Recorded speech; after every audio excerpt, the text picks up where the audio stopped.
happy Wednesday. We're going to continue in our study, our devotion through the book of James. We've gone through chapter 4 all the way through verse 10. We're going to pick up in verse 11 and 12. It says this: "Brothers and sisters, do not slander one another. Anyone who speaks against a brother or sister or judges them speaks against the law and judges it. When you judge the law, you are not keeping it, but sitting in judgment on it.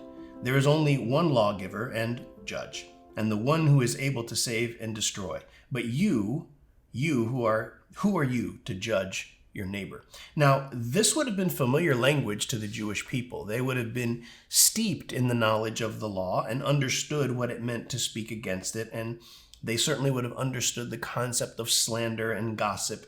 And they would have likely grasped the notion that James is trying to articulate here, saying, man, when you speak against a brother or sister, you're also speaking against the law. Be careful. You're sitting in judgment of it. And he reminds them in verse 12, there's only one lawgiver. There's only one judge, and he's the only one who can save and destroy, not you. So who are you to judge your neighbor? So this is going to be a shorter one today because I think it's pretty simple. Brothers and sisters, do not slander one another. James is talking to people that he considers himself aligned with. And so am I.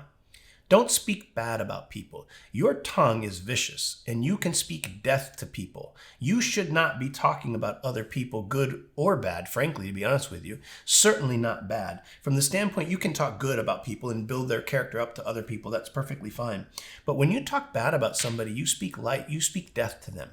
And when you do that, God is not pleased by that. You shouldn't talk badly about anybody unless they're themselves to defend themselves. If you have a problem with somebody, don't bring that to me. Bring it to them, because they're the ones who can fix that. And the only way to do that is not to talk badly about each other. But what does he wrap it up with? He says there in verse 12, he says there is only one lawgiver, one judge who is able to save and destroy.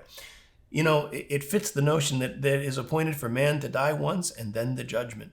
We're all going to be on time for that appointment. We're going to stand before a king who will pass judgment. The God of gods, the King of kings, the Lord of lords will stand in judgment of us. So who are we to judge our neighbor? Why don't we let God do the judging? We'll do the loving. And that's your devotion. Go love on people.